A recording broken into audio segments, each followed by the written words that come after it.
Go. My name is Shelby Nickerson. Okeechobee Music and Arts Festival is held in Okeechobee County, Florida every March 1st, the first week of March every year. It's held on 100 acres of land, and there's 3 main stages. There's multiple other smaller stages, but 3 main ones, and they empower the Be Here Now. The Be Here Now is all about being in the moment and not worrying about what happened last week or tomorrow or next year. It's all about like representing being present. And so picture this. You're dancing with 40,000 other like-minded, beautiful souls under the hot Florida sun, and you're covered in dirt and glitter, but so is everybody else, so it's okay. And there's 4 days of nonstop music, nonstop pure bliss, laughter, and memories. I could go on and on about how good festivals are, all the good, positive things they do for you, but nobody ever talks about the negative things. They're really, really bad for the environment. It's hard to think about, it's hard to take off those rose-colored glasses and view the negative aspects of a festival. How can you make your festival experience greener? They have eco-friendly solutions that not only make your festival experience better for the environment, but Mother Nature as well. First, copious amounts of trash, as you can see here, are accumulated over the festival season. You can, by doing your part, you can help not only Mother Earth, but your fellow festival goers, because nothing's worse than laying on the ground and looking over and there just being tons of trash. It really harshes your mellow. Let's discuss just how much trash is accumulated over a weekend. First, an estimate of just how many people attend music festivals. The Washington Post reports that approximately 32 million people attend each festival season every year, which ranges from spring to late fall. Festivals are notorious for the amounts of trash that are accumulated. Festivals typically last 4 days, but extremely large festivals like Coachella, Glastonbury, which is seen here, or Desert Storm can last for 2 weeks, so 4 days for 2 weeks, 8 days. A study from Indigo focused on the amount of waste generated from 3 different festivals, Coachella, Stagecoach, and Desert Trip, which equaled 15 days total. These 3-day festivals, these 3 festivals all together created 107 tons of waste. 20% of that was recycled, but the rest went to the landfills. Moral Fibers reports that Glastonbury Festival broke down the waste that their attendees accumulated over the weekend, which equal to approximately 175,000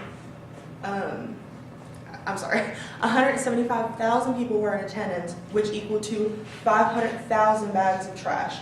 57 tons of reusable items were left behind, like tents, sleeping bags, and chairs.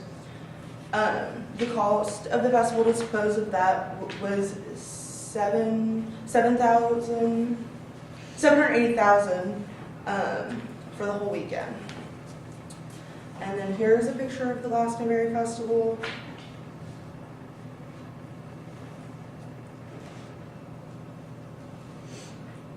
Here's another picture. And here's another picture. So I like to walk around festivals barefoot. I can't help it, and that's really not fun for me. It's really bad. So about the 3rd day, when people stop caring and people stop cleaning up, I put on my shoes, be a big girl. Now I'll discuss ways to make your experience more greener. Because of the significant amount of people that come every year, festivals want you to try to carpool with your friends. They suggest that they do make your passes for camping kind of expensive, so that you'll want to carpool with people to save your little extra cash and save the environment. This also helps cut down on the massive CO2 footprint that's already being left by all the lights and the sound systems that are constantly going. As soon as you're in the campground, you're given a recycling sack and a trash sack, and you are expected, it's not only encouraged, but you are expected to kind of do it, because it's not cool. And like there's kind of like I've seen people call other people out for throwing stuff like just over there, and they're like, hey man, like we're sitting there, that's not cool. So you kind of like look out for Mother Earth. They banned straws last year, and that equaled to 70,000 straws approximately not entering the oceans, which was like a big thing that they celebrated.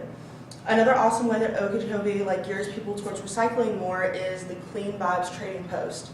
This post, you can pick up stuff around the campground, such as cans, cigarette butts, stuff like that, and you can trade it in for prizes.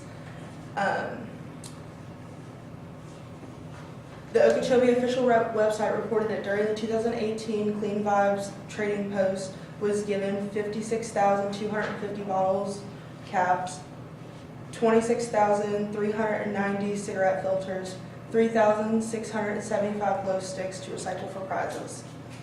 Music festivals are good for the soul, but not very good for the environment. Someone once said, "Don't forget we inherit the earth from our ancestors, we borrow it from our children."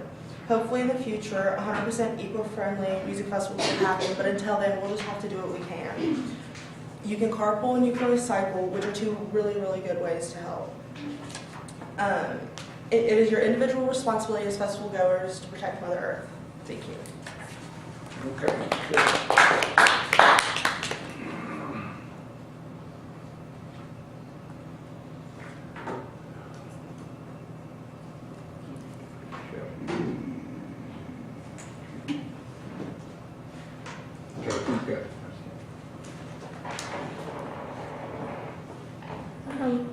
Are these your own pictures or just ones you found online? No, they're not. I found these online, yeah. So do you know exactly how the trash gets cleaned up? Do they send in a team? So they actually have, you can split your ticket. Basically, they'll give you half your ticket for free. So because the festival ticket ranges from around $300 to $350, you can split that in half sometimes and volunteer to clean up, which is really awesome because